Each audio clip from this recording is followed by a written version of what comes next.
Mais uma vez, bom dia. Vamos para a segunda mesa desse dia, mesa sobre imposto sobre a renda. E eu vou aqui passar a palavra para o nosso coordenador, que ele vai apresentar os professores e os temas. Pedro Anã. Bom dia a todos, obrigado, professor Marcelo Magalhães. Antes de mais nada, eu gostaria de agradecer o convite, estar aqui no nosso 21º simpósio da PET, né, e desde o início, né, sou sempre convidado a participar, então é uma grande honra.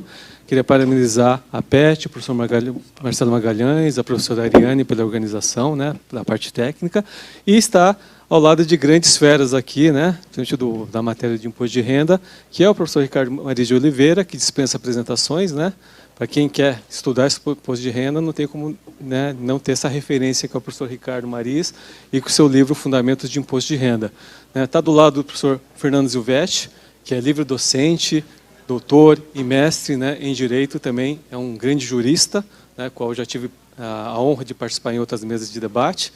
A professora Fabiana Carsoni, né, mestre em Direito, também uma grande estudiosa, uma grande palestrante, e o professor Edmar Andrade, né, que também dispensa apresentações, que, né, tem o livro de imposto de renda, o manual de imposto de renda das empresas, que acaba também sendo uma das referências. Então, a gente está aqui para falar sobre a questão da reforma do imposto de renda e do princípio da renda líquida, né? Então, a gente vai ter esses grandes juristas aqui para debater sobre o tema, né? E não vou me prolongar muito e já vou passar a palavra para o professor Ricardo de Maris de Oliveira, que vai nos abrilhantar com a sua exposição. Obrigado, professor Ricardo. Muito obrigado, Pedro. Obrigado a todos. Marcelo, pelo convite. Bom dia a todos. Eu vou fazer um rápido comentário sobre o que está sendo divulgado em termos de reforma do imposto de renda. Felizmente, ninguém fala em PEC para imposto de renda, porque não há o que mexer na legislação constitucional e na lei complementar, que é o CTN, em relação ao imposto de renda. Considero que a feição que a Constituição de 88 deu ao imposto de renda está perfeitamente ajustada à sua característica, à sua natureza, com aqueles 3 princípios do parágrafo 2º, inciso 1, universalidade, generalidade e progressividade. Então, não há o que mexer aí, né? No CTN, nós temos 3 artigos que vêm desde a origem, com acréscimo de 2 parágrafos no artigo 43, que também não tem muito a comentar e nem a sugerir que precisasse de alguma alteração. Acho que nós temos perfeita condição de continuar, mesmo com a evolução social e tecnológica dessas décadas todas, desde o CTN. Quer dizer, o CTN pode, sim, receber ajustes para se adaptar às novas realidades, mas não na área do imposto de renda. O que nós temos abaixo dessa legislação superior são uma lei que já foi implementada, que foi a reforma do preços de transferência, sobre a qual, o que nós podemos dizer? Essa foi uma adaptação do regime brasileiro de preço de transferência às regras ou às diretrizes da OCDE, indubitavelmente procura um resultado mais justo, mais preciso, no sentido de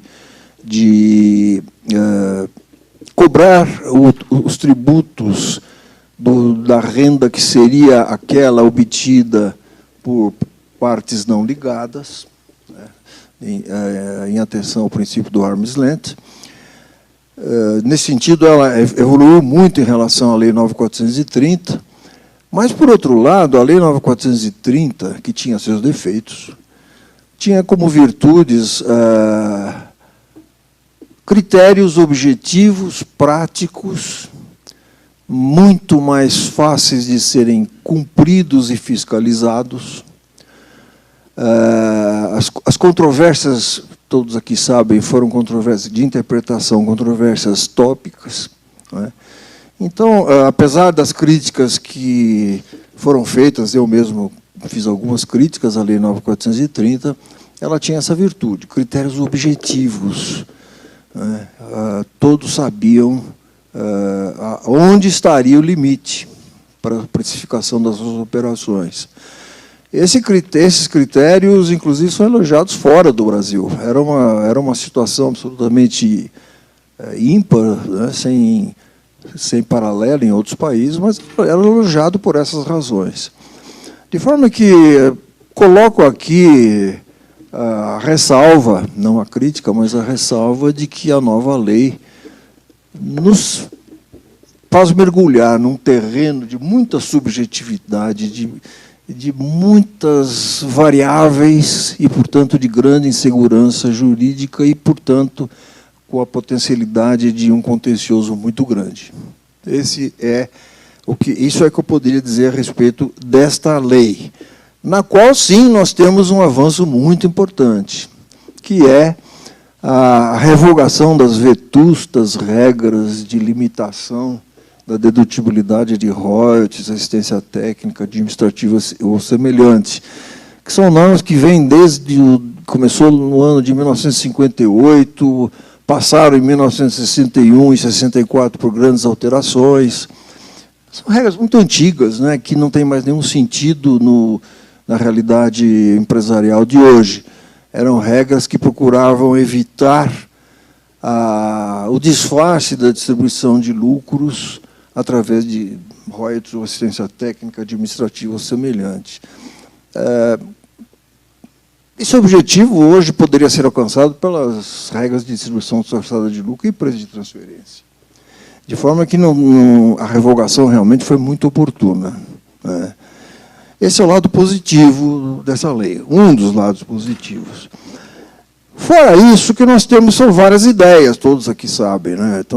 Estão todas no jornal todo dia. Tivemos já um projeto de lei no ano passado que tramitou pela Câmara, foi aprovado, foi para o Senado e lá parou.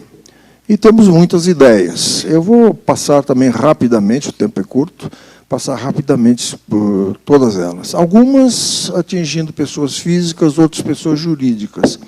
E muitas afetando o chamado princípio da realização da renda, que é o objetivo dessa mesa aqui. O princípio da realização da renda, todos sabem, é tributar a renda efetiva, concretizada, adquirida, disponível, porque é da renda adquirida disponível que deve sair a porção da arrecadação tributária. Esse princípio está refletido no CTN, no artigo 43, como disponibilidade da renda. O que nós podemos, então, encontrar nessas ideias que estão aí, que não estão preocupadas em aprimorar a legislação, mas sim arrecadar. É muito claro o objetivo arrecadatório em toda essa reforma na parte do imposto de renda. Reforma projetada, né? Algumas, como eu disse, já há um projeto no Senado, já tendo passado pela Câmara, muito rejeitado, e outras são ideias que ainda vão ser até projetos, não temos nada muito concreto. O que nós temos? Aliás, temos uma medida provisória para parte disso, com ameaça de transformar em projeto de lei. De qualquer forma, o que nós temos? Tributação de pessoas físicas no exterior. Não é uma novidade, não. Desde 65, no mínimo, nós temos normas legais sobre tributação de ganhos e rendas de pessoas físicas obtidos fora do Brasil. O Código Tributário Nacional, com os 2 parágrafos do artigo 43, prevê a tributação de rendas fora do Brasil. O princípio da universalidade da Constituição de 88 abarca a tributação de rendas fora do Brasil, de forma que não tem novidade nenhuma em tributar os chamados super ricos. Né? Não tem gente que tem aplicação no exterior, não é nada de super rico, né? Tem patrimônio no exterior, mas não tem essa fortuna toda que se pensa. Mas, de qualquer forma, o que se pretende? Pretende se equiparar a pessoa física que tem uma controlada no exterior, que é muito comum, né? Você tem uma offshore no exterior, esquecer a existência da offshore e tributar a pessoa física, mais ou menos como é a tributação das jurídicas nas controladas das jurídicas. Né? rendas adquiridas pela pessoa jurídica no exterior, disponibilizadas ou não, para os seus sócios, seus titulares. Aí o que nós temos é uma possível quebra do princípio da renda realizada, porque as contabilidades reconhecem rendas que não são realizadas nem para as pessoas jurídicas, quando elas fazem a variação de ativos a valor justo, né? E aí você não tem uma renda disponível, uma renda potencial, prevista, escritural, mas que vai repercutir na pessoa jurídica. E é curioso que na pessoa física aqui no Brasil. E é curioso que essa pessoa física vai ficar numa situação pior do que as das jurídicas aqui domiciliadas, porque as pessoas jurídicas residentes no país ou estabelecidas no país não pagam imposto de renda e contribuição social sobre os ajustes a valor justo. E as pessoas físicas, que estão sujeitas ao regime de caixa, falando de uma maneira bem simplificada, né? A pessoa física só paga imposto sobre renda efetivamente recebida, não juridicamente adquirida. As pessoas físicas vão ficar, portanto, numa situação pior do que as das jurídicas. E há também a possibilidade de tributação de variações cambiais, meras variações cambiais. E aí eu levanto aqui uma questão para nós meditarmos ao longo do tempo. Existem variações cambiais que não são realizadas efetivamente. Uma renda, ou melhor, um investimento feito no exterior, em moeda estrangeira, que produz rendimento ou produz perda, pode ter, no valor do capital, uma expressão em real maior do que a original, pela variação cambial. Então, você pode ter uma situação de perda do seu investimento na moeda do país, onde está sendo feita a atividade ou a aplicação, e ter uma variação cambial positiva, que é um contrassenso total, né? Além de tudo, eu pergunto, essa é a questão que eu coloco e deixo aqui para o nosso pensamento.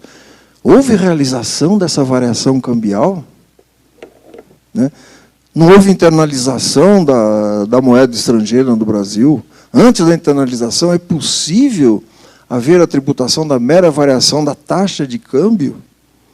Então, este é um ponto também que tem a ver com o nosso tema aqui.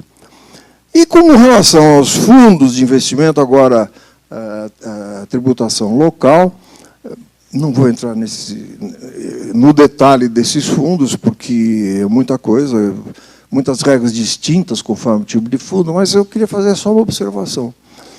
O chamado regime de come-cotas, que todos aqui acho que conhecem. O regime de come-cotas, até agora foi tolerado, não? Eu não conheço muito debate nos tribunais a respeito do assunto. Mas o que nós temos no regime de come-cotas? Ou melhor, antes disso, o que é um fundo de investimento? É um condomínio, não é pessoa jurídica. E, por isso, não paga imposto de renda de pessoa jurídica e contribuição social sobre o lucro.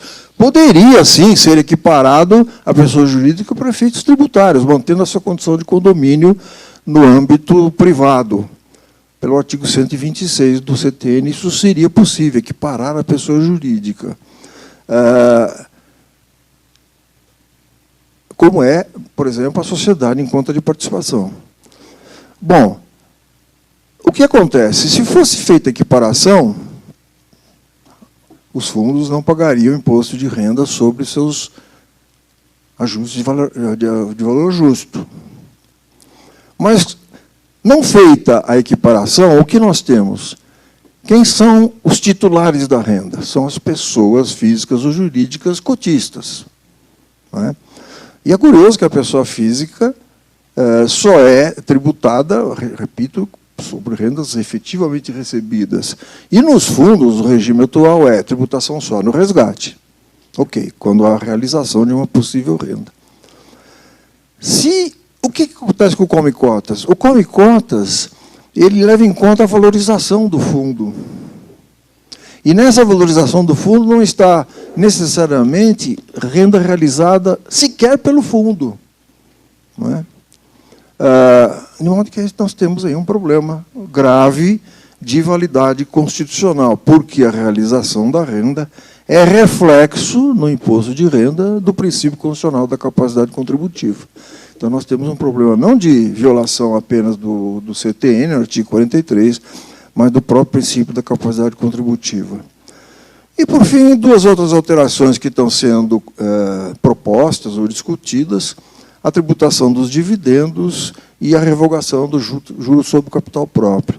O juros sobre o capital próprio foi uma criação da reforma legislativa dos anos 95 e 96, da inteligentíssima reforma produzida naquela época.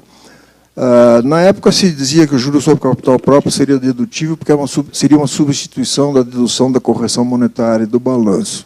Mas, na verdade, o juros sobre o capital próprio tem uma característica interessante de permitir um tratamento para o uso do capital mantido na pessoa jurídica, seja de terceiros ou seja dos sócios, gerando a mesma consequência tributária.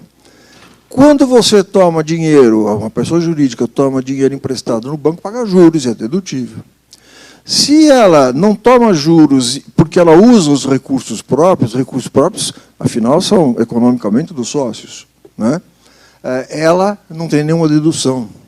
Então, a dedução do juros sobre capital próprio, com as limitações que estão na lei, ela equipara o uso de recursos pela pessoa jurídica, de terceiros ou próprios dos sócios e acionistas. Não sei se isso é certo ou errado, se é bom ou não é bom, mas está funcionando há mais de 20 anos. Né? De forma que,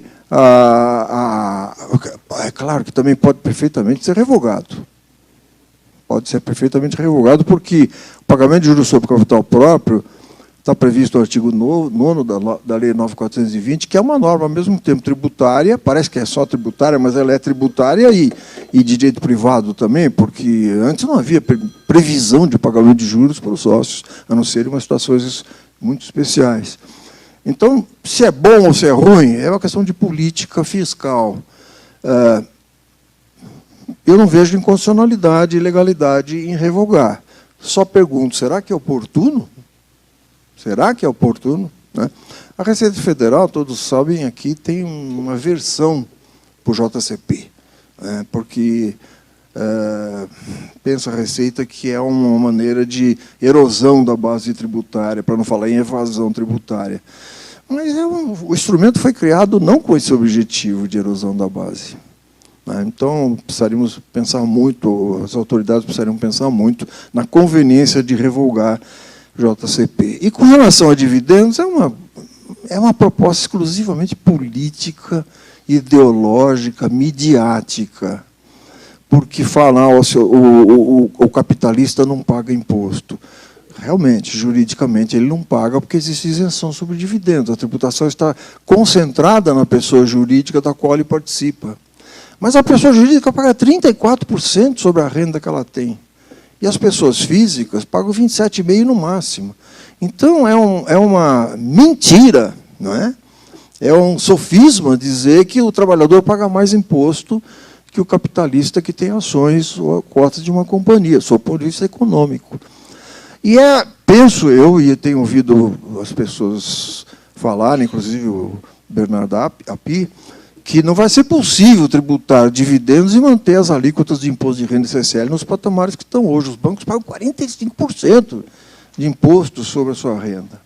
Não vai ser possível criar mais alguma coisa. Torna inviável a atividade econômica e a competitividade das empresas brasileiras. Claro, também pode, sob o ponto de vista legal, pode haver, sim, a tributação de dividendos e tributação da pessoa jurídica. A pergunta é, novamente, a que eu fiz com relação à JCP. É conveniente para a economia, não para a economia das pessoas, para a economia nacional, essa mudança, até sabendo que a integração da tributação da renda das pessoas jurídicas, apenas das pessoas jurídicas, como ocorreu em 1995, foi uma atitude muito inteligente, porque eliminou uma série de problemas que nós tínhamos antes, de fiscalização, de compliance, e que tudo vai voltar. Não é? De forma que, enfim, são esses os comentários que eu teria a fazer. Agradeço a atenção e fico à disposição. Obrigado.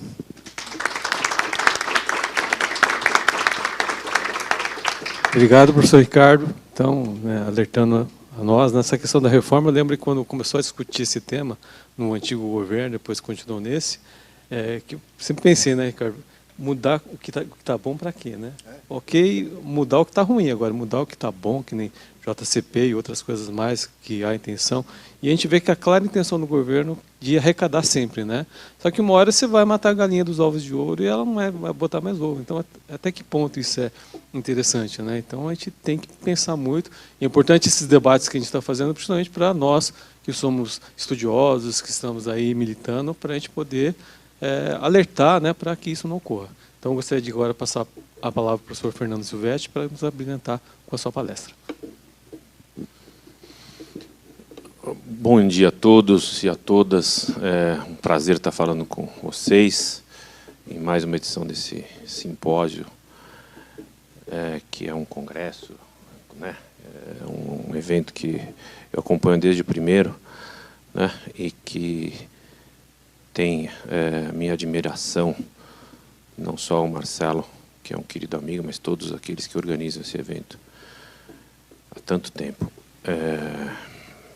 A gente tem sempre um problema, indo para a minha fala, de falar depois do Ricardo, que o Ricardo tem o costume de acabar com a gente, né? Então, acabar com o caso, o que a gente ia falar não tem a menor importância. Inclusive, eu ia sugerir que vocês fossem almoçar, porque nem vale a pena a gente falar depois do Ricardo, né? Em compensação, eu comecei a pensar seriamente no princípio da compensação da renda por causa dele, Fernando Silvetti, que escreveu muito a esse respeito. Obrigado, levantou a bola para eu cortar. Então, a gente brinca muito lá na mesa, assim, é uma delícia fazer a mesa de debates lá no IBDT, e essa é uma mesa de debates, né? Pelo menos a ideia é debater aqui. Não faria outra coisa. E o Ricardo escreveu, claro, o Fundamentos 1, 2, 3, ele está em uma obra sempre em atualização. A gente teve a felicidade de publicar pelo IBDT, e é o nosso carro-chefe, né, em termos de livro, é o que mais vende. Então, comprem o livro do Ricardo também. Os que não têm, comprem, porque é um livro muito útil para quem opera o direito, para quem trabalha, né, para quem está no dia a dia do imposto de renda. E pensando sobre isso, até porque eu acabei escrevendo um artigo para o Ramon e para o Fábio, que são dois queridos amigos, que me convidaram para escrever um artigo, e pediram para eu falar sobre a 12973. Aí, vindo para cá, eu falei, eu vou provocar não só o Ricardo, né, como todos os meus colegas aqui de mesa, para a gente ver se tem, de fato, alguma coisa nova em termos de realização da renda acontecendo. A última reforma do imposto de renda tem minha idade, né? Eu não vou falar qual é, mas vocês imaginam que seja, né? E veja, eu estou precisando de reforma. Imagina a legislação do imposto de renda, né? Essa aqui está cheia de reforma aqui, né? Também um tombo agora. Estou precisando de reforma. Então a gente veja, a gente pensa que diversas vezes o legislador teve para fazer uma reforma que realmente afetasse a realização da renda. Só que a realização da renda vem sendo definida pela jurisprudência dos nossos tribunais. É interessante essa reflexão, porque até eu estava vendo um trabalho de um candidato a mestre lá do IBDT, que eu tive a banca ontem com o Policelli, e um trabalho muito bacana, vai ser um sucesso. E ele se propôs, a partir da onde o Policelli, que esse sim é especialista em realização da renda, e ele pensou em algo que talvez nos leve a pensar, vamos dizer, nos leve a defender uma nova perspectiva de realização da renda. Por que eu digo isso? Porque se a gente pensar que de 1964 para cá a gente ficou preso àquilo que o CTN diz o que é renda, e toda vez que a Receita Federal ou o legislador ordinário tenta restringir a realização da renda, vem o Supremo e coloca a coisa no eixo, ou às vezes ajuda a afastar do eixo o que já estava afastado pela legislação ordinária. Mas veja, esse é um problema de realização da renda que não acontece só aqui no Brasil. É importante a gente falar isso. E que o Brasil teve algumas tentativas válidas de aproximar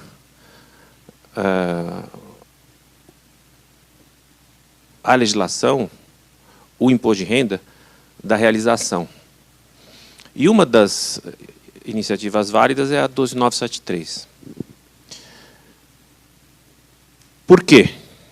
Estou falando diante de um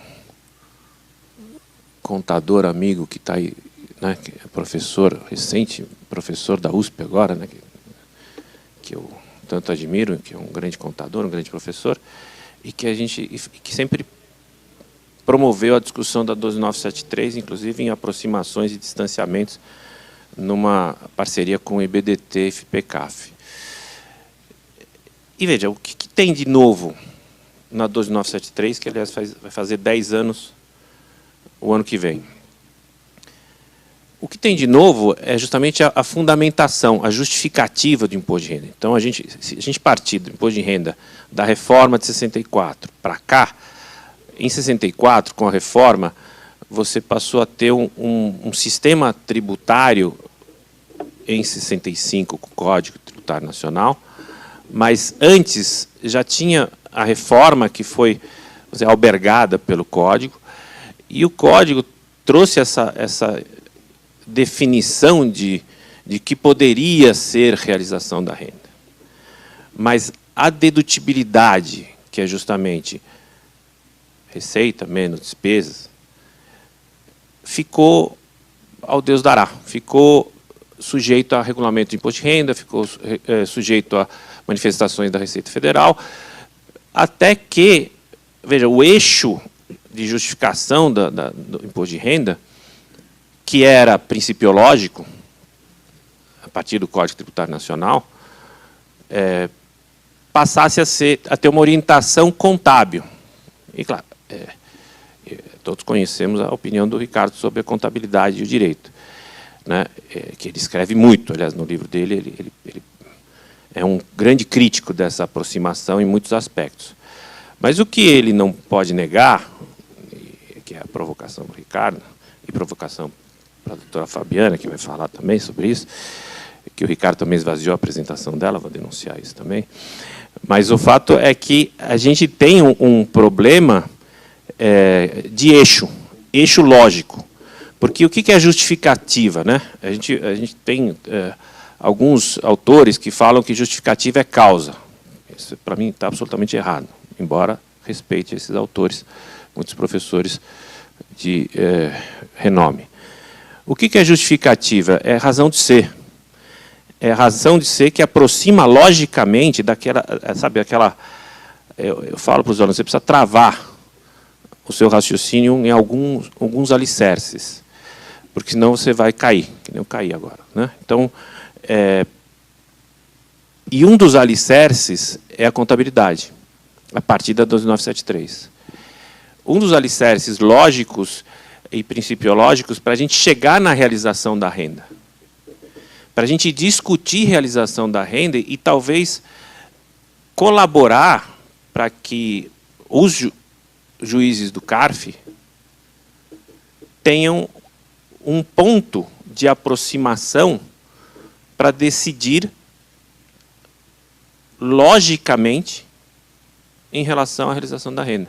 E não aleatoriamente, e não justificando a realização da renda pelo voto que ele dá, que também acontece nas manifestações do Supremo Tribunal Federal. Muitas vezes você justifica a realização da renda, mas você não está tratando da realização da renda.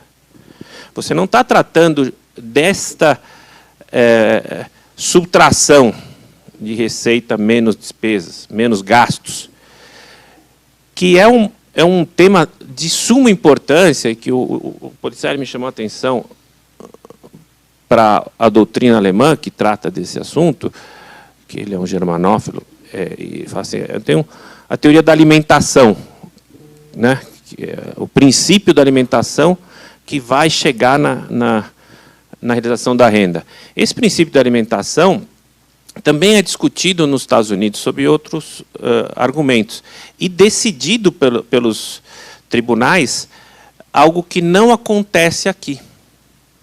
É interessante isso, porque a gente deveria ter uma maior aproximação contábil, ou seja, a contabilidade nos faz aproximar o eixo lógico da realização da renda,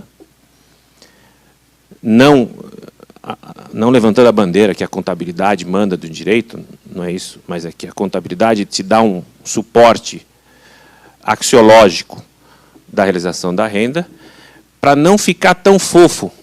Eu gosto dessa expressão do Eurico Santi. O princípio é um negócio fofo, né?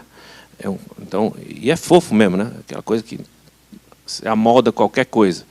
Os italianos falam scatola vuota, né? Um negócio assim, né? Caixa vazia. Muito feio, né? Scatola vuota. Eu prefiro fofo. Então, é fofo mesmo. Então, o princípio da realização da renda é um negócio fofo. Certo? Agora, como é que você concretiza ele? Você concretiza pelo que o CARF diz que é? Isto é soft law. Né? Então, eu estava lendo um artigo, até para um livro que a gente está organizando com o Ricardo, de um espanhol, que ele alerta para o soft law que acontece na Espanha e na Europa. Mas nós temos um soft law CARF. Esse é um soft law exemplar, que o Marciano Seabra de Godoy ressaltou que é um problema, porque fica para as empresas o soft law, para aquelas empresas que não recorrem ao judiciário. Quando recorre ao judiciário, como está acontecendo muito esparsamente, e para aquelas que enfrentam o problema, como o caso do ágio, você vai ver que é o tribunal que concretiza o que é a realização da renda. Quando esta discussão deveria ser normativa, né? Nós que somos positivistas, certo? Então, deveria vir por atos da Receita Federal ou pela legislação que, vamos dizer, cuidasse de aproximar mais a 12973, porque a 12973 é um grande avanço, te dá o eixo lógico, te dá o alicerce, para que você não caia. Mas você precisava do outro alicerce, de um alicerce suplementar ou complementar, mas não no sentido de lei complementar. Precisa vir uma lei complementar dizer o que é realização da renda? Eu entendo que não. Poderia ser uma lei ordinária, como a Lei 12973, ou uma lei que desse completude à Lei 12973? Poderia. Isto acontece em outras jurisdições? Acontece. Então, o matching principle, que é a teoria do emparelhamento, para quem milita na contabilidade, é super discutida. Para quê? Para aproximar a contabilidade do direito tributário, para aproximar a contabilidade da prática na relação receita menos despesa, ou seja, dedutibilidade. Não esperemos, porque isso seria muito ruim para o direito tributário, que houvesse uma definição taxativa de dedutibilidade. Isto é ruim para qualquer sistema. Mas que você pudesse melhorar a aproximação por conta do princípio do emparelhamento ou do princípio, em inglês, matching principle, que é a mesma coisa. Ou da alimentação, ou alimentation principio, que é em alemão, que é tudo a mesma coisa. Mas, se a gente deixar isto para o legislador, se a gente deixar isto para a Receita Federal, a gente pode ter boas surpresas, sempre que a gente parta de um pressuposto plantado na 12973. Certo? Agora, há um debate na Corte Administrativa muito pobre. Ele empobrece o princípio, quando ele parte para discussões de simulação, de evasão. Então, ele não realiza o princípio. Ele não vai realmente a fundo para discutir o emparelhamento. Vejam, nesse trabalho que eu tive a oportunidade de analisar, o candidato se propõe a comparar decisões do Brasil em relação a outras jurisdições, que é um dos métodos que a gente aconselha lá no IBDT. Eu acho ótimo, só que nós não temos isso. Nós temos milhares de decisões falando de realização da renda nos nossos tribunais. Nós temos diversas decisões citadas no livro do Ricardo, inclusive, sobre... vamos dizer, não é exatamente, o Ricardo vai poder me contestar, porque ele é o autor, não é exatamente sobre realização da renda, mas se aproxima da realização da renda. Mas não aborda o problema da realização da renda no sentido da dedutibilidade. Se a gente conseguisse avançar na dedutibilidade sob uma ótica contábil fiscal, eu acredito que o contribuinte se sentiria mais seguro, falando em segurança jurídica. Ou, até verificando sobre em direito comparado, deixar para que os tribunais, tribunais não administrativos, não de revisão fiscal, mas que os tribunais fizessem isso. Só que isso demoraria muito, pelo menos no Brasil, gerando grande insegurança jurídica. Mas o mesmo acontece lá fora? Sim, o mesmo acontece lá fora. O mesmo acontece nos Estados Unidos, que tem esse princípio bastante discutido? Sim, acontece nos Estados Unidos também. Então, as decisões que existem na Suprema Corte sobre matching credit são decisões esparsas, imprecisas, mas que se debruçaram sobre o tema.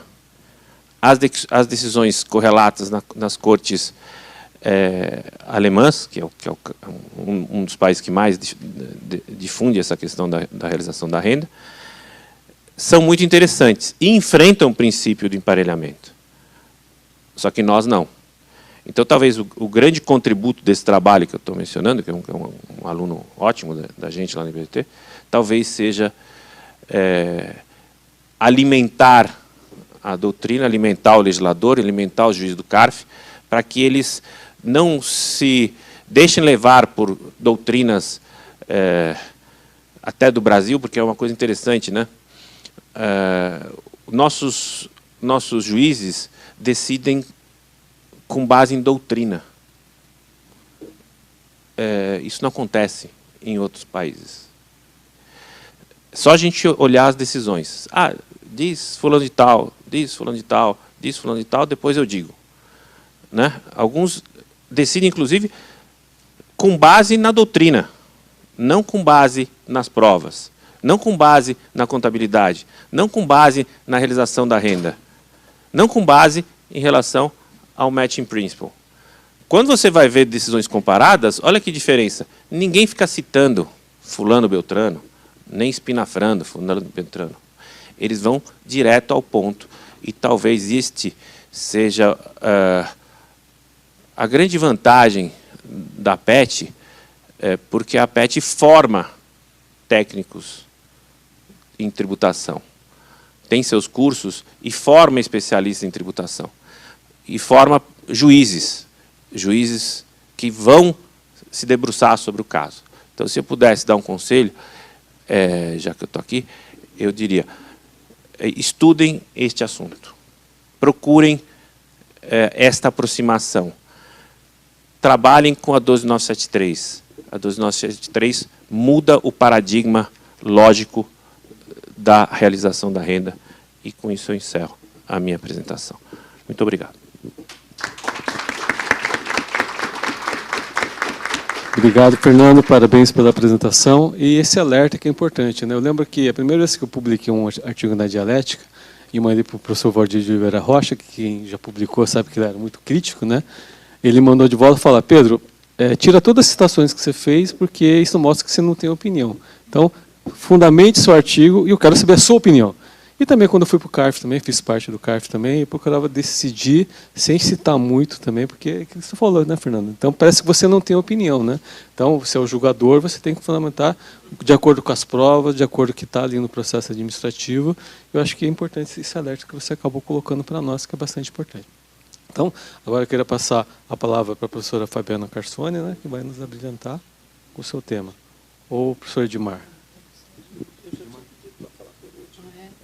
Tem certeza? Tá bom.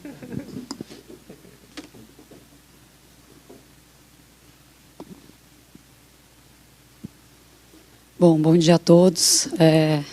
Estou aqui quase sem voz, mas vou conseguir. Deixa eu pegar meu telefone, porque se deixar, vou falar sem voz 40 minutos. Então, deixa eu colocar aqui a... Se bem que eu não costumo olhar, viu? Mas eu vou colocar. Tá bom.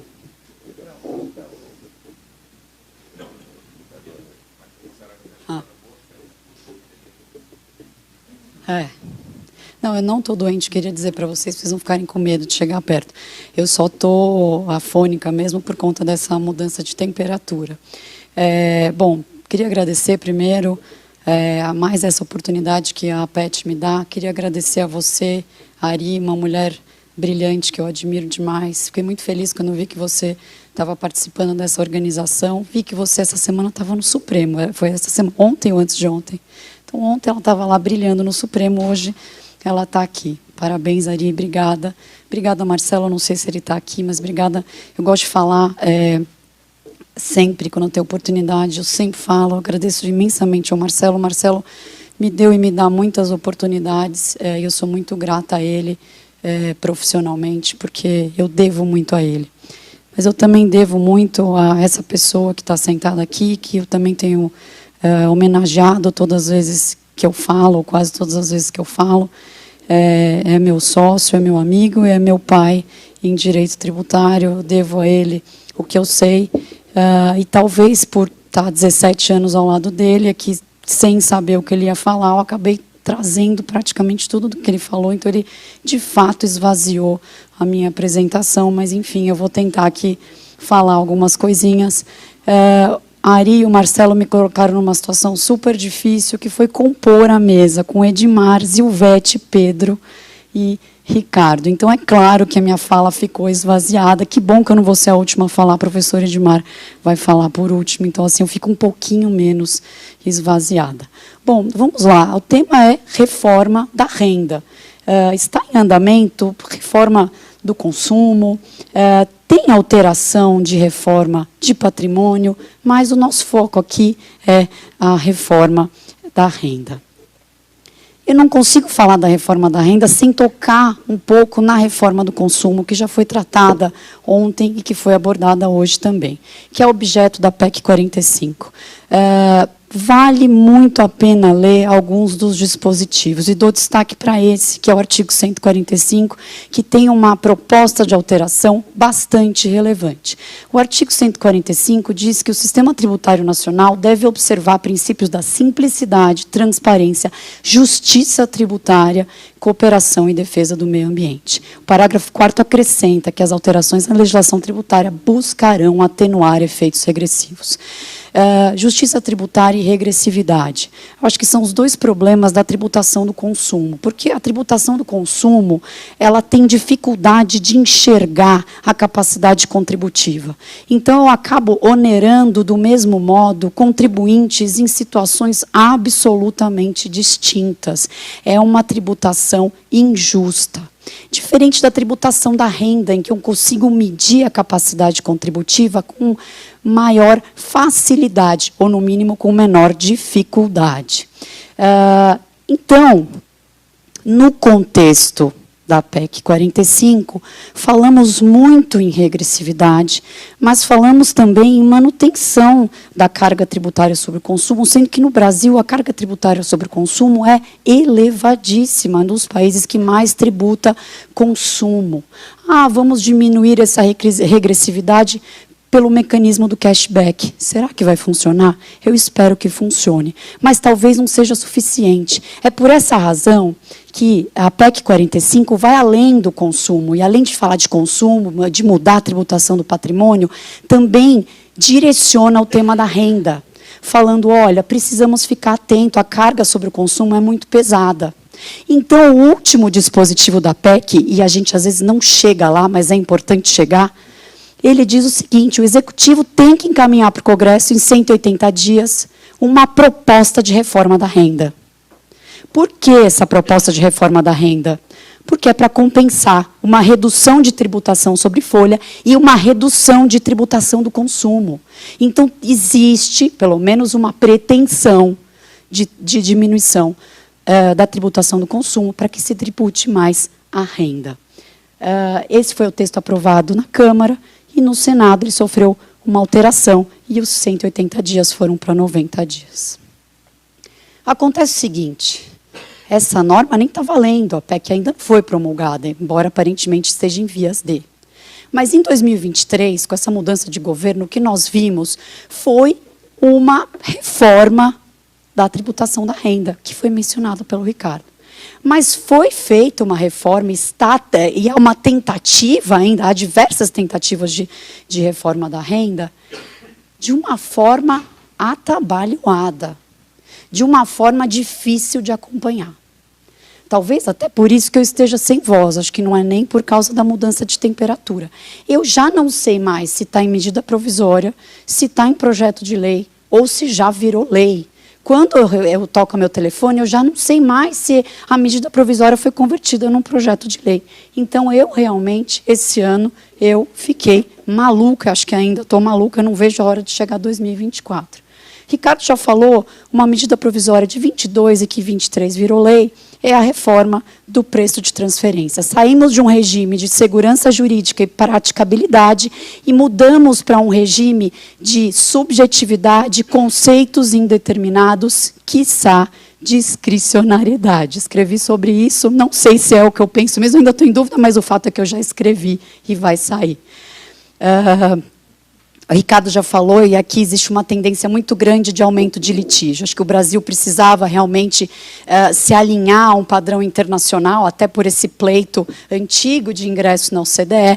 A nossa legislação não conversava com a legislação do mundo em matéria de preço de transferência. Mas, diante da subjetividade, nós temos aí um campo fértil para o contencioso. Então, precisamos aguardar os próximos passos. Lembrando que o contencioso traz um custo, mas não é só a questão do contencioso.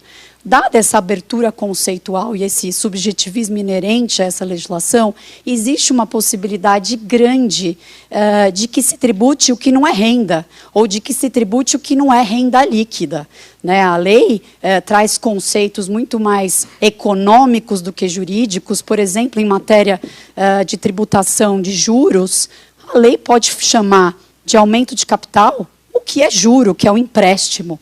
Então, a lei muda a natureza jurídica das coisas para considerar uma natureza que eu vou chamar aqui de econômica. Ela despreza o regime jurídico em nome de um padrão arm's length, em nome do que seria praticado no mercado. Então, a gente tem que ter atenção em relação à forma como essa lei vai ser aplicada. Fruto de uma medida provisória, mas convertida em lei, tivemos a correção da tabela progressiva de incidência do imposto de renda da pessoa física. Essa correção não acontecia desde 2015, há 8 anos. O que acontecia? Tributava-se mínimo existencial.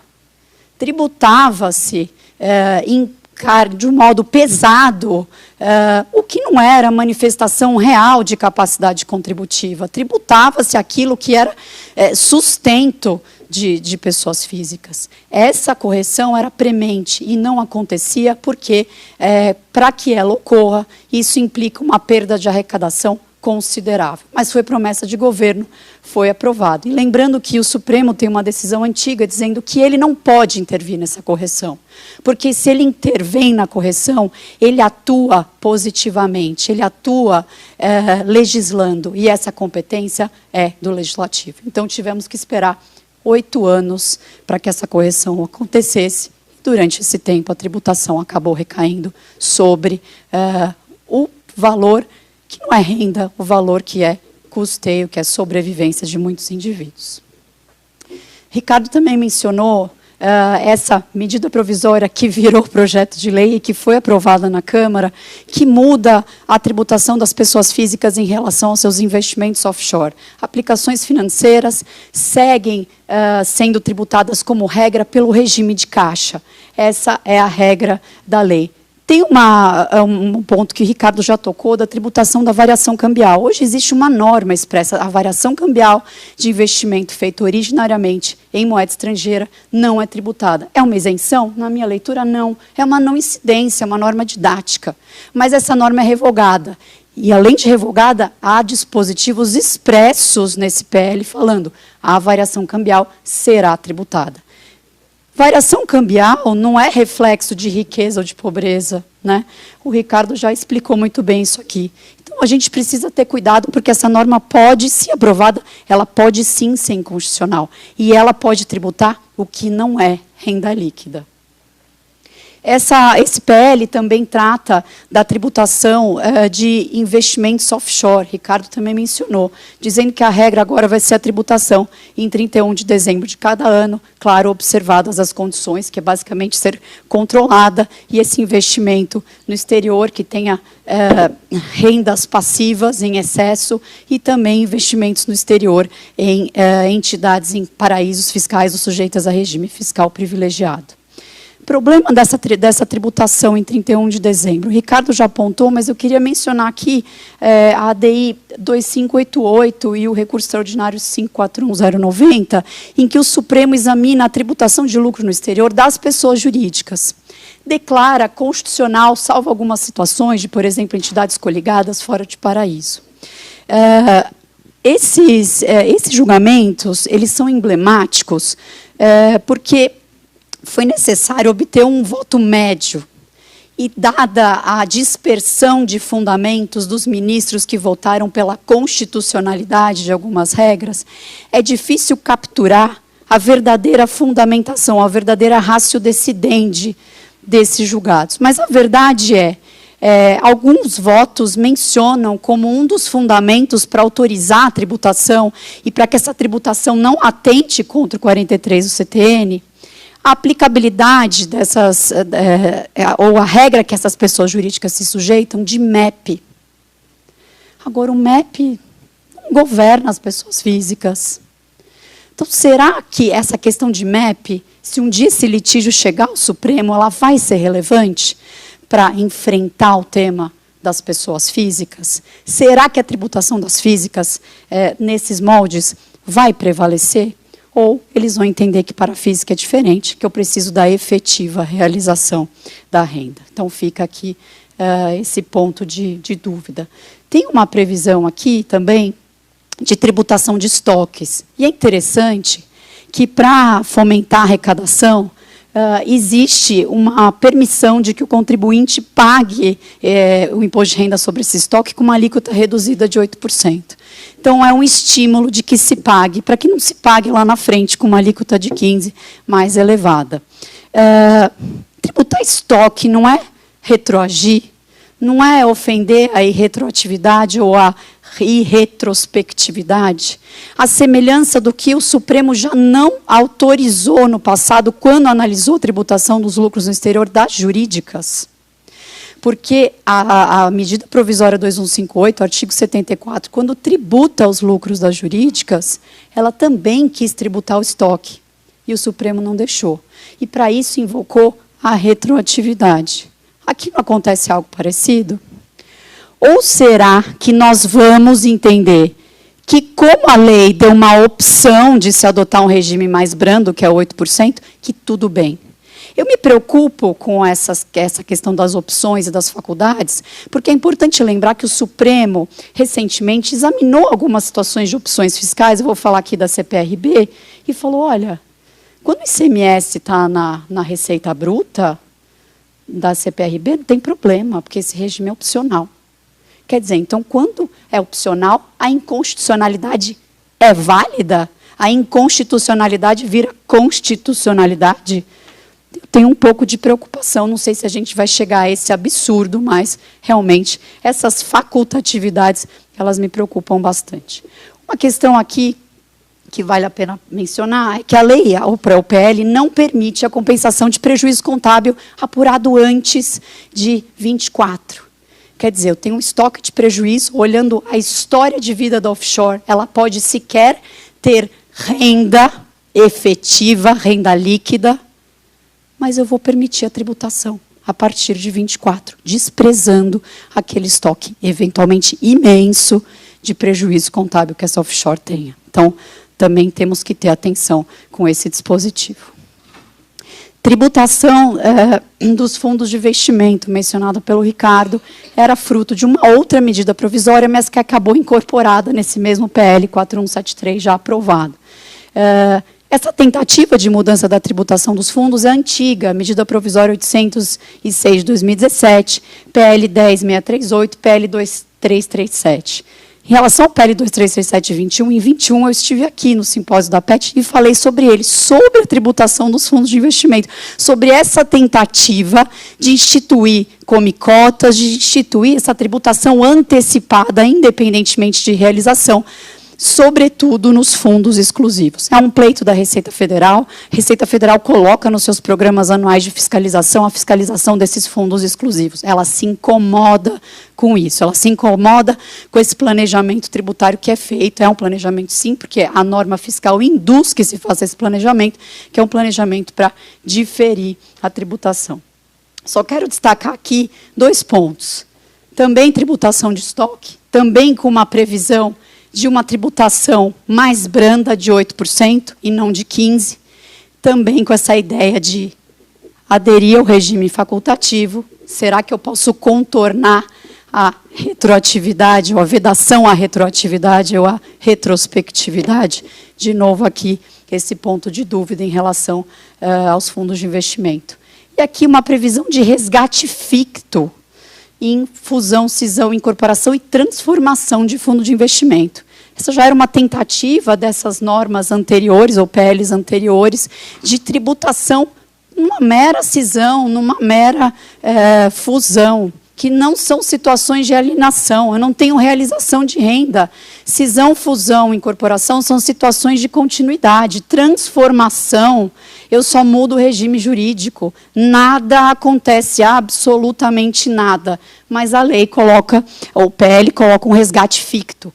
Mas coloca agora de um jeito melhor se comparado às normas anteriores. As normas anteriores eram abertas, pegavam absolutamente toda e qualquer situação. Agora, não. Só se pega a situação em que, se eu tenho alteração de regime de tributação, eu tenho mudança de titularidade da cota e disponibilização de ativo.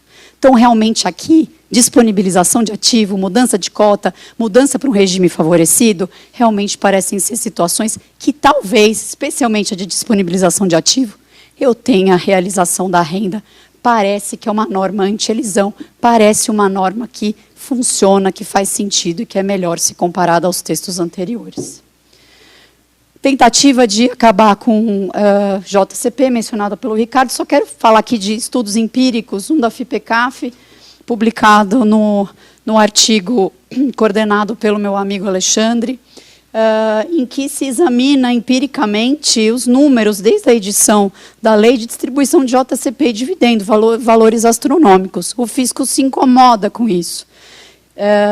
Agora, e o que o fisco alega, e isso consta de exposições de motivos, especificamente em relação à JCP? JCP não cumpre seu papel, porque o papel dele, ou pelo menos um dos papéis, é fazer com que o sócio capitalize a empresa. Capitalização via débito, via equity e não via dívida. E não cumpre esse papel, porque quando se examinam os balanços das empresas, o que se vê é que elas têm bastante dívida e não necessariamente bastante equity. Um estudo recentíssimo, elaborado por vários autores, mas um deles eu destaco aqui, o professor José Maria Arruda de Andrade, também um estudo empírico, analisa demonstrações financeiras de empresas listadas na B3 e chega a uma conclusão interessantíssima, na contramão do que afirma a Receita Federal. Empresas que distribuem JCP têm alavancagem menor. Então, parece que a Receita Federal talvez não tenha feito esses mesmos estudos empíricos. O desconforto é só com a arrecadação.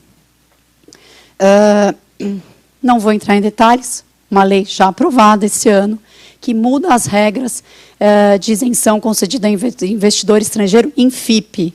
Facilita a isenção, ou torna a isenção mais elástica, tirando requisitos formais que antes constavam da nossa lei. Então, é também uma alteração na renda. E, por fim, a medida provisória 1185, que foi transformada num PL, ainda não votado, e PL esse que já querem alterar para colocar o JCP nele aqui no meio, que está sendo divulgado na mídia, mas esse PL nada fala de JCP, ele fala de subvenção. Qual que é o grande objetivo dessa medida provisória? O objetivo dela é conter a decisão do STJ tomada no recurso repetitivo 1182, em que se examinou a subvenção de investimento na forma de incentivo de ICMS. E, numa leitura das alterações da Lei Complementar 160, eles entenderam que todo e qualquer incentivo de ICMS pode ser excluído da apuração do imposto de renda da CSL, desde que seja feita a reserva de incentivo fiscal. Isso não foi aplicado somente para o crédito presumido de ICMS, que se submete à chamada tese do Pacto Federativo, que não tributa pelo imposto de renda e pela CSL, independentemente de qualquer requisito, ou seja, independentemente da constituição de reservas de incentivo fiscal. Se esse era o objetivo, e esse objetivo está declarado na exposição de motivos, a verdade é que a medida provisória foi muito além desse objetivo e acabou transformando e revogando todo o regime que nós tínhamos desde a década de 70, com o qual estávamos habituados, regime esse que gerou um contencioso enorme, é verdade, mas que ao longo dos anos, contencioso esse que vinha diminuindo, que pelo menos vinha tendo uma consolidação de jurisprudência no âmbito do CARF. Então, é uma pena que, a essa altura, tenhamos essa mudança radical com a tributação de todos esses incentivos, que renda não são, que são transferências patrimoniais, são doações. Eu tributo para depois receber um crédito de 25%. Recebo o crédito só se eu emparelhar receita de subvenção contabilizada na forma das normas contábeis com encargos de depreciação e amortização. Vejam que isso daqui é carimbar a subvenção. É carimbar a subvenção como a COSIT quis fazer em 78, quando editou o parecer 112. É uma tentativa de legalizar o parecer 112 numa conformação totalmente nova do regime das subvenções. Pior, ainda querendo tributar PIS e COFINS. E, para terminar esse ponto, uma coisa importante para a gente ter em mente. A PEC 45 está aprovada. A PEC 45 acaba com o ICMS.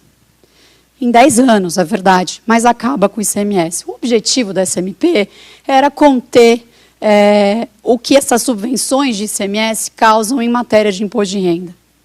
Esse regime vigora por 4 anos. Vai vigorar por 4 anos, sendo que o ICMS só vai valer por mais 10 ou 9? Por que fazer isso agora? Por que fazer isso de forma totalmente não pensada com a PEC 45? Aquela mesma PEC 45, que no artigo 18 fala, vamos trabalhar a reforma da renda paralelamente à reforma do consumo. Elas têm que conversar em seus objetivos. Essa medida provisória não conversa com o objetivo e o que está acontecendo dentro da PEC 45. O fundo dela é absolutamente arrecadatório e não olha para muitas coisas, o que é renda, o que é receita e o que está acontecendo com o ICMS, o que está acontecendo no consumo. Opa!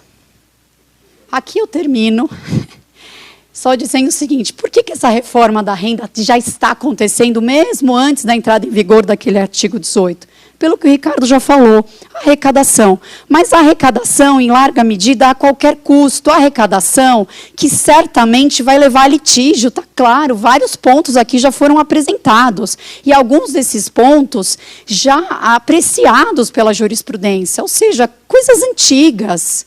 Mas o litígio é certo, porque primeiro eu arrecado, depois alguém vai resolver o efeito desse litígio, que vai durar 10, 15, 20 anos. Por que isso também acontece? Por conta do arcabouço fiscal. O arcabouço fiscal muda as regras de equilíbrio fiscal. Esquece aquela regra anterior de que eu preciso olhar para a despesa do ano anterior, atualizar essa despesa. Agora, a minha despesa, ela olha para a minha receita. Então, o que se quer é, a todo custo, aumentar a receita. Aumentar a receita usando até o CARF como contribuição para isso, a ponto de o presidente do CARF vir a público falar, vamos arrecadar X bilhões, essa é a nossa expectativa. Depois ele se desdiz, depois ele corrige a sua fala, mas a verdade é que a fala está registrada em jornais. Então vejam que coisa assodada e atabalhoada. Que pena, fiquemos atentos, aguardemos cenas dos próximos capítulos de 24, que eu acredito que em 24 vamos ter muitas discussões, certamente uma delas a dos dividendos. Vamos esperar, espero que eu não fique como aquele gatinho, nem com aquelas carinhas malucas, e espero que eu tenha voz em 24. Obrigada.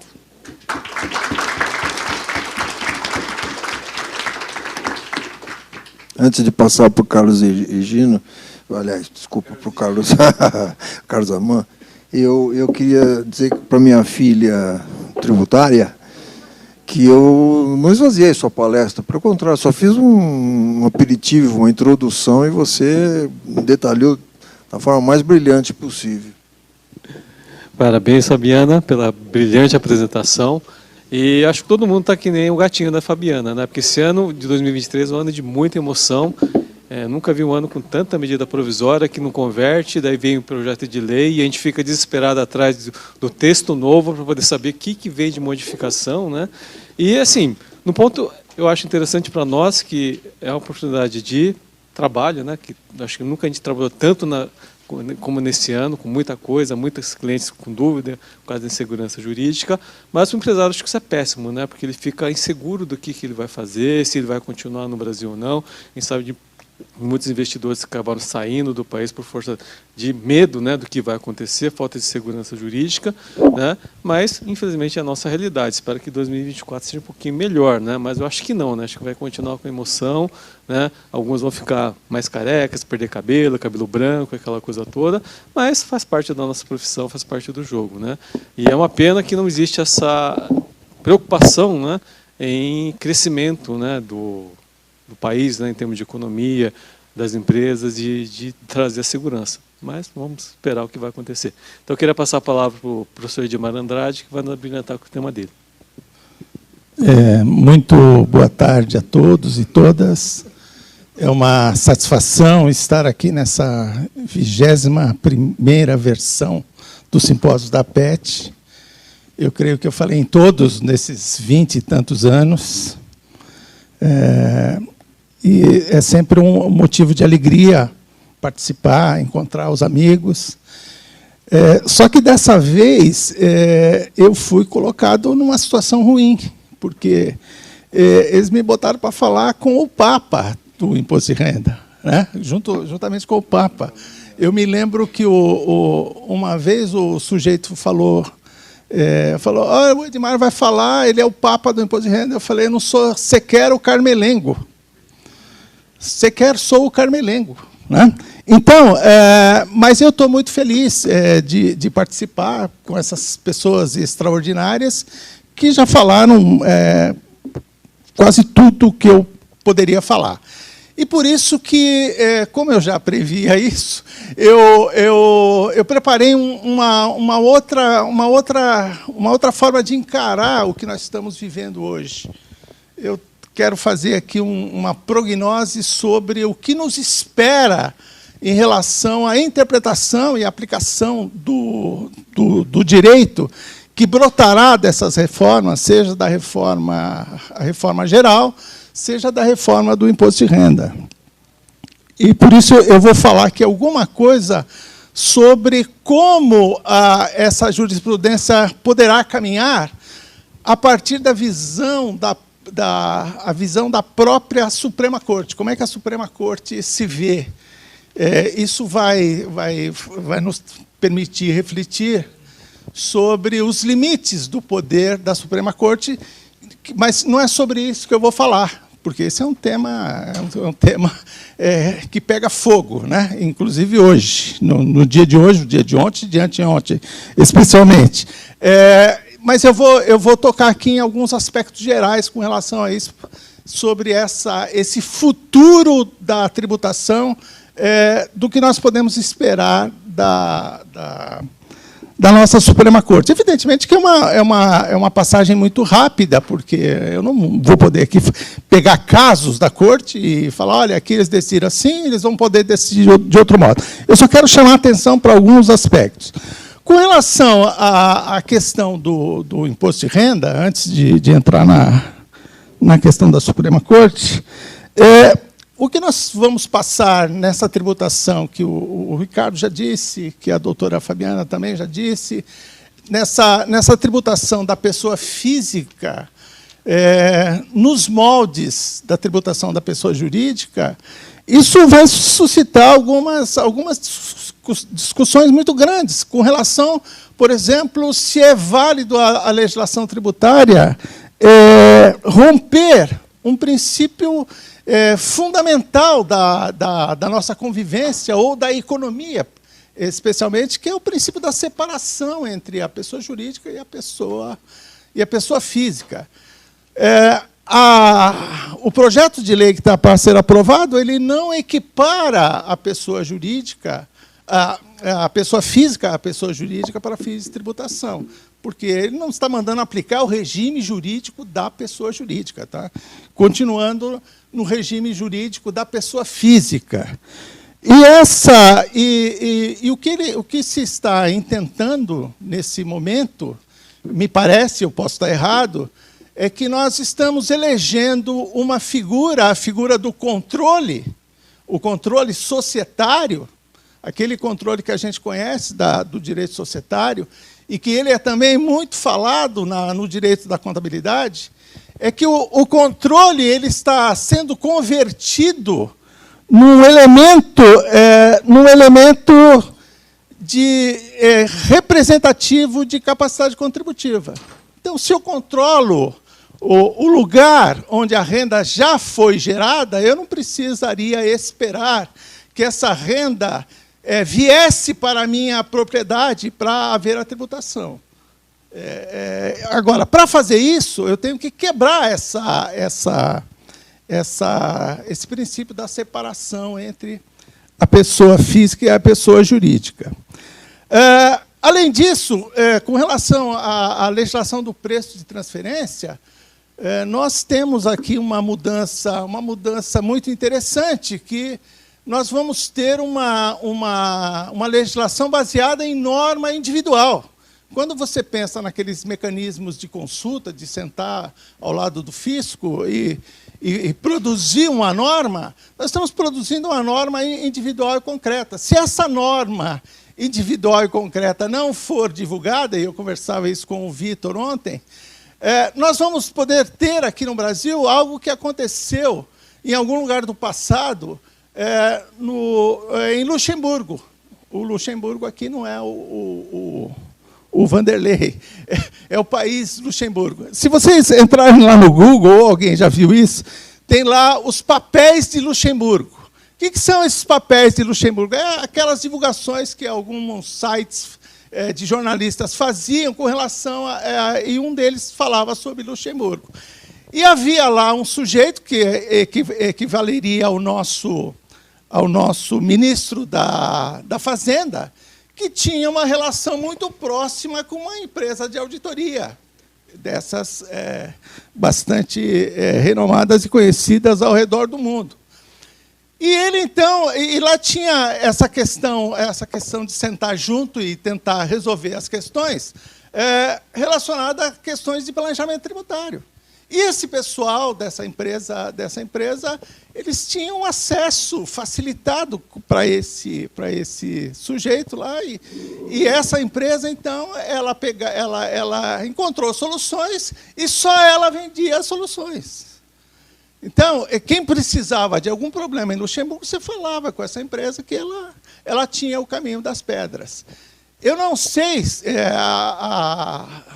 as notícias da época não dão conta de que houve ali propina, mas houve um comportamento inapropriado, uma relação inapropriada entre o Estado e os contribuintes, por intermédio daquela empresa de auditoria. Então, quando eu vi essa legislação do preço de transferência, eu falei, olha, se você não divulgar esses acordos, né, para que as outras pessoas possam conhecer e, eventualmente, pleitear o mesmo, nós podemos cair numa situação dessa dos papéis de Luxemburgo, né? Se houve problema de propina, eu não sei, mas seria uma porta aberta, aí haveremos de convir, para que o sujeito, quem tivesse maior proximidade, tivesse vantagem com relação aos demais contribuintes. Isso, para mim, é uma quebra de equidade. Como é que é o negócio aqui? Em cima e embaixo, do outro lado. Aqui, beleza. Eu coloquei aqui na minha apresentação mutação constitucional informal. Mutação constitucional informal, a norma sem o texto, né? Isso aqui é uma provocação, né? A norma sem o texto, isso é uma provocação que eu estou fazendo. Porque eu começo aqui com o professor Eros Grau, e o Eros Grau diz o seguinte, olha, a interpretação e também a aplicação do direito, ela começa sempre com o texto, né? E a interpretação consiste em transformar o texto em norma. Isso é uma coisa que todo mundo, pelo menos, já ouviu falar. Não sei se todos concordam, mas isso é uma espécie de dogma, né, que nós temos na aplicação do direito. Então, nós temos o texto deve ser, na medida do possível, sempre uma norma geral e abstrata, porque a norma geral e abstrata ela tem um componente democrático, né, para evitar as individualizações. E o texto seria, para nós juristas, o ponto de partida de qualquer interpretação. O ponto de partida de qualquer interpretação. Ou seja, sem texto não há interpretação. E esse texto, pessoal, e aqui vocês também já sabem disso, esse texto, ao longo do tempo, um texto ele pode ter a sua aplicação modificada, a sua interpretação modificada, que é o que nós chamamos de mutação informal. Existe a mutação formal, falando de Constituição, que são as emendas, e a mutação informal, que são as novas visões a respeito de um mesmo texto. Então, pegamos o texto e aquele texto ele vai recebendo novos influxos e nós vamos alterando esse texto, né? E a alteração... Aqui eu trago uma passagem do Larens, que ele fala que a alteração da situação normativa pode conduzir à modificação, restrição ou extensão, né?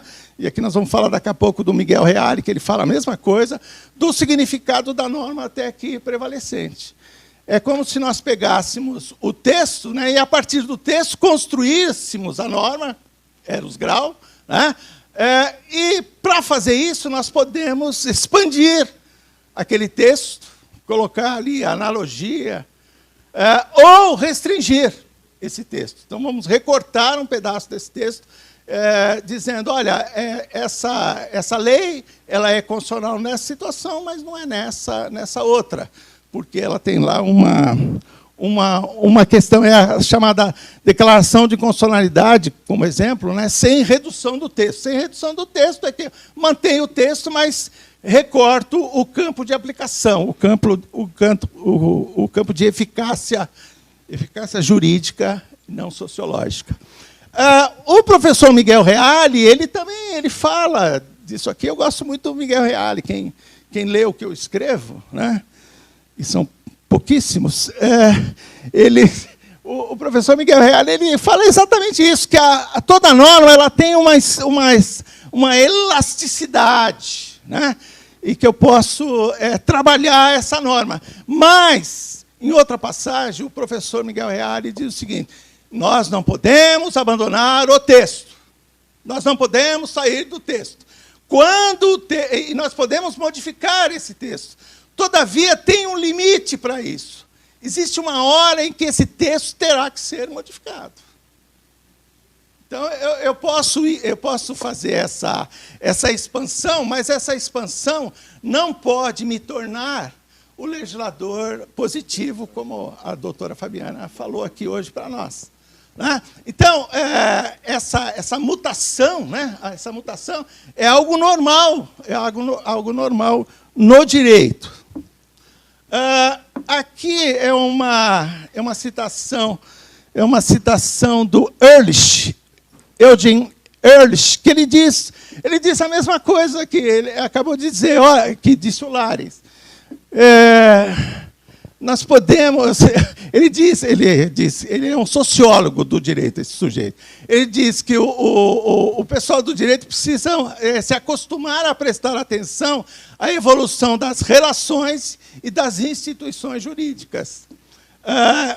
Que elas evoluem... e verão como as prescrições jurídicas evoluem juntamente com elas, sem que se mude uma vírgula. Ele diz, olha, isso aqui é um processo normal. Então, a gente muda, o texto, nós pegamos o texto e vamos expandir. O exemplo nosso no direito tributário é o chamado livro eletrônico, né? Então, ele confirma essa afirmação.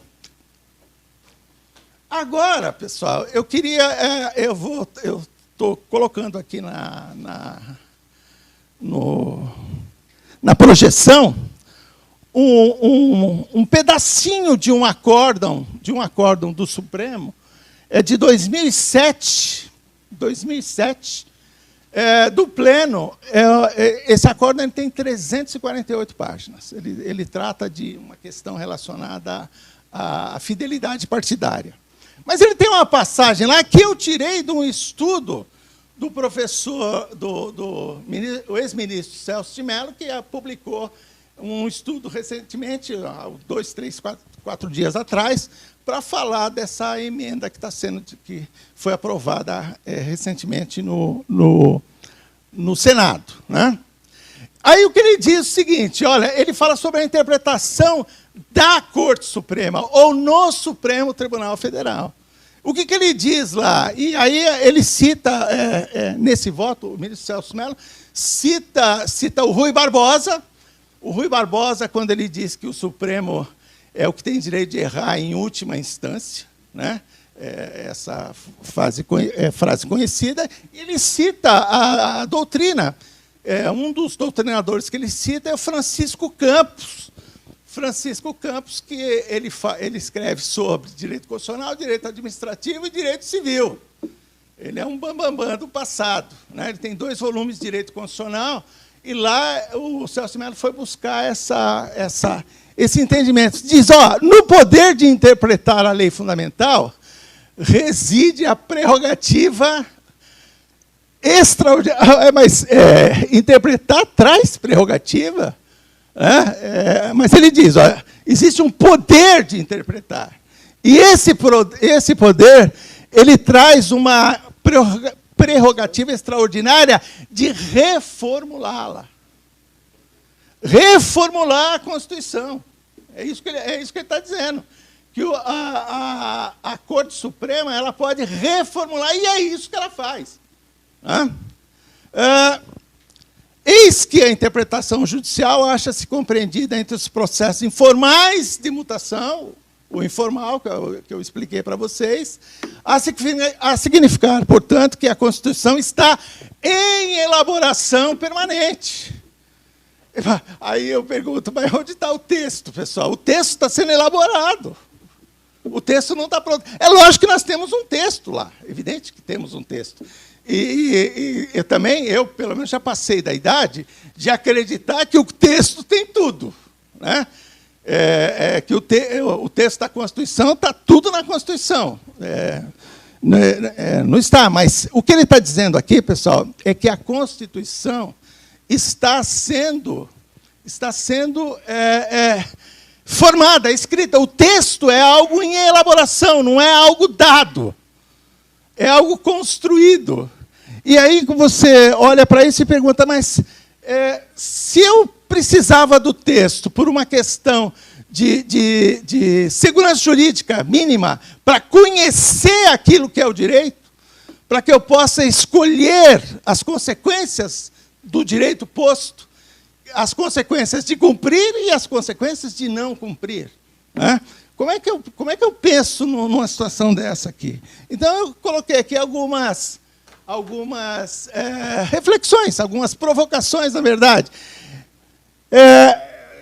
e que justifica esse tipo de entendimento. E existem outras, e a doutrina também vai por esse mesmo caminho, tá, pessoal? Não é questão não é questão de que eles chegaram a essa conclusão por conta própria. Né? Então, ele diz lá, isso é corrente, né? A Suprema Corte é a guardiã da Constituição, e, por isso, constitui poder constituinte originário. O que eles estão dizendo? Isso aqui é uma loucura. Porque eles dizem o seguinte, olha, a Suprema Corte, ela não vai pegar o texto e vai simplesmente aplicar o texto, ela vai construir o texto. Por quê? Porque ela tem mandato. Ela tem mandato que lhe foi conferido pela Constituição como um representante, um atualizador da vontade do poder constituinte originário. Isso é difícil, isso é grave, pessoal. A Corte não aplica a Constituição porque ela não é dada, ela está sendo construída. Então, ela aplica sempre pedaços daquilo que ela vai construindo. Evidentemente que nós temos um texto lá, mas, como eu disse, é um texto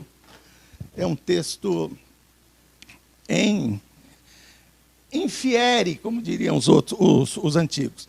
E quais são as consequências desse modelo de interpretação do direito? Eu queria dizer que eu não entro no mérito aqui se o Supremo está errado ou está certo quando ele se acha com esses poderes. O fato é que ele exerce esses poderes dessa forma. Ele age exatamente assim. Né? Então, o que acontece com isso, pessoal? Com essa elastidão que se dá à mutação constitucional. Aí você pode colocar tudo. Isso há uma derrocada do dogma do texto como limite intransponível, porque o texto eu ainda não conheço, eu conheço um pedaço do texto. Eu nunca vou conhecer o texto porque ele está sendo construído. A Constituição é reformada a cada decisão. A cada decisão eu coloco um tijolinho, eu tiro um tijolinho. O texto final, ele nunca não é sujeito a ser conhecido, não é cognoscível, porque eu nunca vou saber. Então, se eu vou levar uma questão dessa sobre essa tributação da pessoa física, por exemplo, eu não posso ter uma prognose hoje, né? Pode ser que alguns dos senhores tenham. Pode dizer, olha, o Supremo vai derrubar esse negócio dizendo que essa é uma quebra no princípio da separação e que conduz a uma tributação equiparada longe ou fora dos limites da renda realizada. Eu não me atreveria a dizer isso, né? além do conteúdo, o conteúdo político, né, que existe por trás dessa interpretação. Hoje nós temos um governo que pressiona, ele pressiona por receita, como diz a doutora Fabiana, né? A pressão é grande por receita e eles são todos amigos. As sentenças manipulativas ganham o mundo. Quem quiser estudar esse assunto melhor do que essa minha parca apresentação aqui hoje, você pode botar no Google as chamadas sentenças manipulativas, que são os casos em que o Supremo ele reconhece que ele emendou a Constituição. E em algumas situações, pessoal, isso é justificável, claro que sim, né? Porque, por exemplo, se o legislador tem que colocar uma lei, ele não coloca, há uma omissão. E o assunto chega no Supremo, o Supremo vai ter que decidir, não pode devolver a bola, dizer, olha, sempre isso cabe ao Supremo. O Supremo ele já fez isso em várias situações. Ele deu prazo para o governo estadual, para o federal, criar uma lei. E esse pessoal eles não ligam para isso. Eles têm outras prioridades.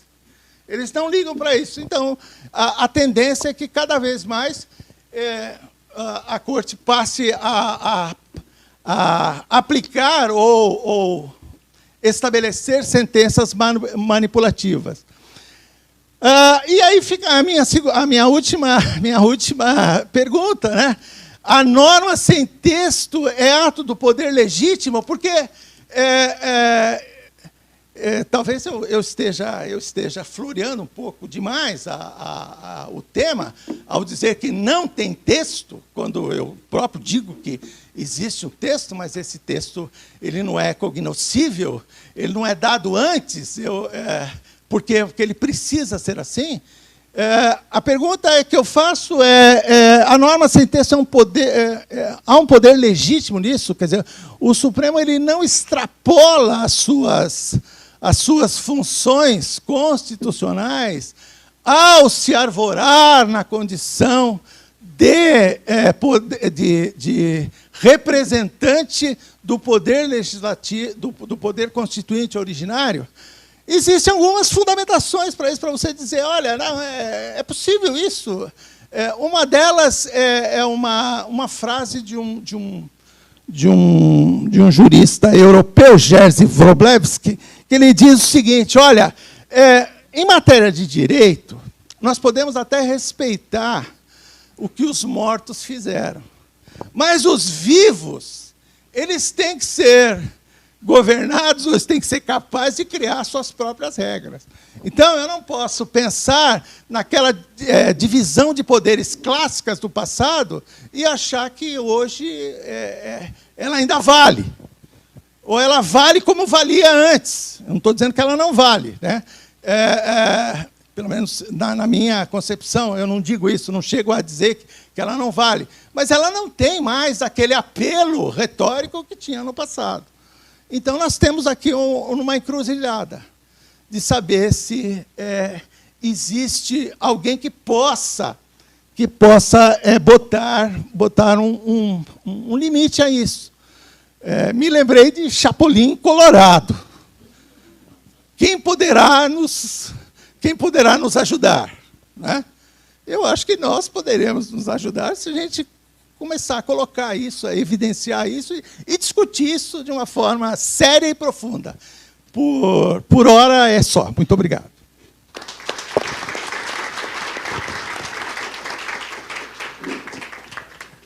Obrigado, Edmar.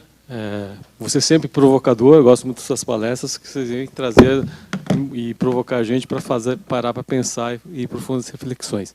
E gostaria de saber de algum de vocês que gostaria de complementar alguma coisa. Fernando, você falar? Bom, eu notadamente queria discordar. Porque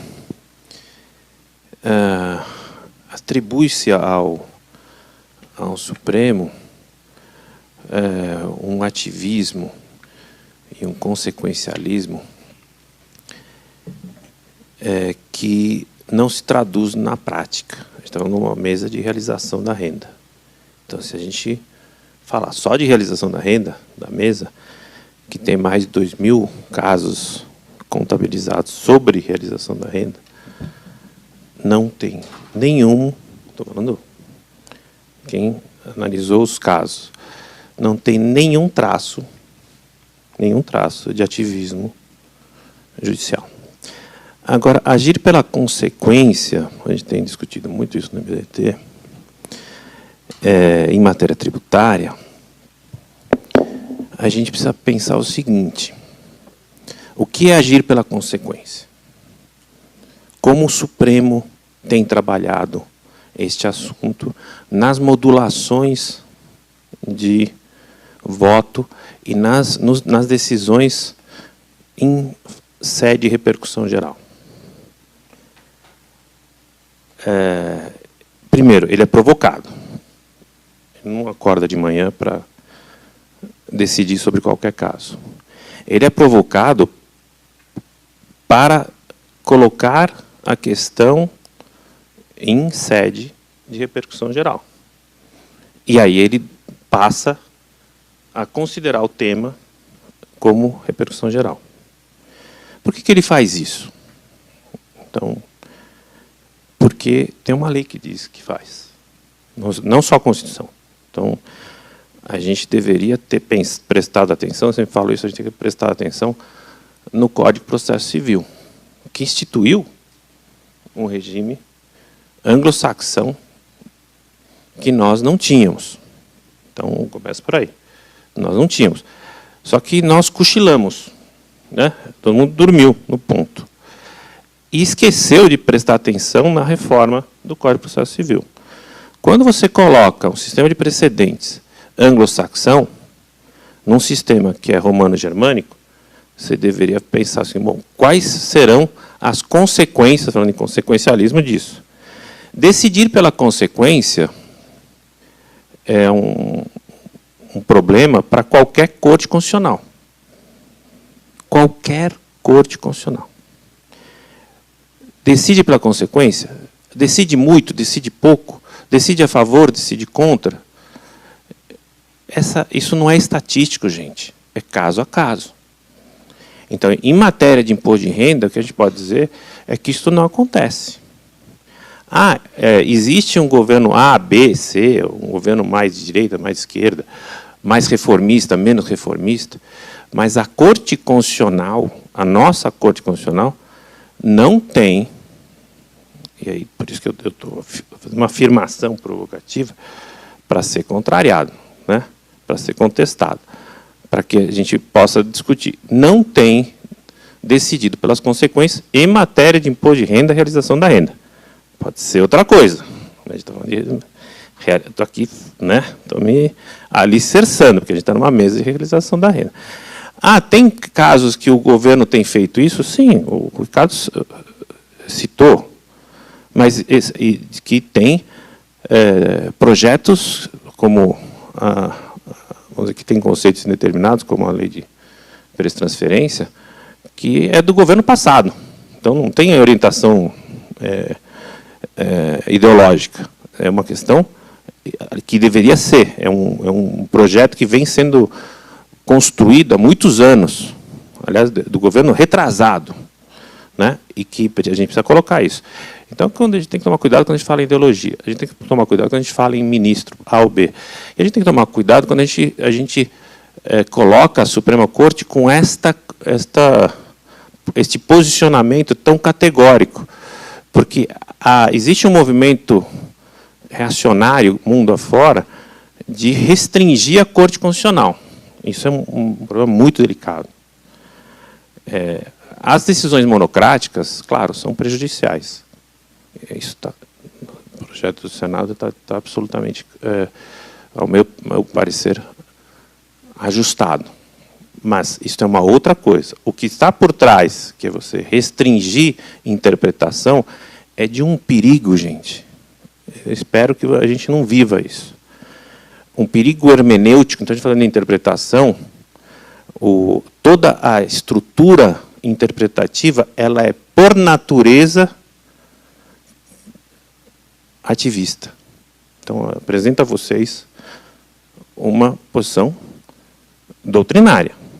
Ela é a interpretação das... vou afirmar de novo. A interpretação das cortes constitucionais é, por natureza, ativista, porque senão ela não seria interpretativa. Você manetar a interpretação, você passa para um Estado absolutista. Então, você não precisa mais de Suprema Corte. Então, muito cuidado com essas afirmações, porque eu estou no mesmo debate, estou discordando do meu querido amigo. Né? Porque é para discordar. Se for para concordar, não tinha debate. E eu estou trazendo para vocês uma outra visão, restrita à questão da realização da renda. O que é justamente o que provocou o debate com o Ricardo. Porque o Ricardo tem um clássico livro em que ele demonstra claramente essa dificuldade da realização da renda. E demonstra, inclusive, as decisões que tem sobre a realização da renda. E o legal de vocês lerem o livro dele no tablet é que vocês podem, inclusive, fazer search, certo? E procurar as decisões e procurar os termos de realização da renda para vocês constatarem se tem no livro do Ricardo alguma afirmação jurisprudencial contrária ao que eu estou afirmando. Então, alto lá. Dentro da lógica, aqui ninguém está fazendo apologia ao consequencialismo, só para deixar que eu sou jurista, não sou político. Agora, existem posições consequencialistas? Sim. São críticas? Sim. Devem ser combatidas? Sim. Mas é preciso que se diga, não é do jeito que está se pintando. E não existe, de fato, a Constituição é em constante mutação da Corte Constitucional. É aqui, é na Suprema Corte Americana, é na Casa dos Lordes do Reino Unido, por onde nós transitarmos em cortes constitucionais. Não nos deixemos levar por outras teorias, porque isto não vai dar certo no regime democrático, no regime do Estado de Direito. Pessoal, não quero cansar vocês, vou falar 2 minutos, mas antes eu queria fazer 2 protestos para Edmar. Primeiro, protestar você ter me elevado à categoria de Papa. E depois você falou assim, a doutora Fabiana e o Ricardo. Se eu sou Papa, você, quando se dirigir a mim, você fala Vossa Eminência, tá? Aliás, não é Vossa Santidade. Bom, pessoal, nós falamos aqui de preço de transferência, todo mundo falou sobre preço de transferência, e não falamos sobre... Foi um detalhe que nós não mencionamos mesmo. E o princípio da realização da renda? Nós, eu digo, alguns, eu também, achamos que quando se tributa uma renda que não existiu, porque não existiu, né? Ou limitando um custo, ou aumentando a receita em relação ao que foi real, está se tributando por ficção uma renda inexistente. Mas, perante o princípio da realização da renda, já que a ideia é, vamos dividir a arrecadação entre os estados, onde estão jurisdicionadas as pessoas ligadas que estão negociando, essa é a ideia, há uma tributação antecipada, porque no momento que o negócio é realizado, efetivado, a expressão realizado pode ser confundida, no momento que o negócio é efetivado por um preço 100 e é tributado por 120, esse 20 ainda não foi realizado por nenhuma das duas partes. Então, nós temos aí um furo, sim, no princípio da realização da renda também. E outra coisa, com relação às colocações do Fernando Zilvetti, a respeito do emparelhamento de despesas de receitas, nós temos que lembrar o seguinte, o emparelhamento começa pela receita, não pela despesa. Né? Quando uma receita é reconhecida, as despesas relativas a ela devem ser também reconhecidas. E a realização da renda é relativa ao elemento positivo da formação da renda, ou seja, a receita, o rendimento de uma aplicação financeira, não ao elemento negativo. O emparelhamento ele vem em função de uma renda que só pode ser tributada se for realizada. ou de uma receita que só pode integrar a base de cálculo se for realizada. Então, só para nós pensarmos nesses aspectos que eu acho importante também aqui. Obrigado. Fabiana quer falar alguma coisa? Não. Edmar? Bom, pessoal, tendo em vista o horário, né, queria agradecer mais uma vez o convite, parabenizar, né, o Ricardo, o Silvete, a Fabiana e o Edmar pela brilhante exposição que nos, né, trouxeram para nós dividir o seu conhecimento. E vamos encerrar a mesa e voltamos às 12h30. Então, obrigado.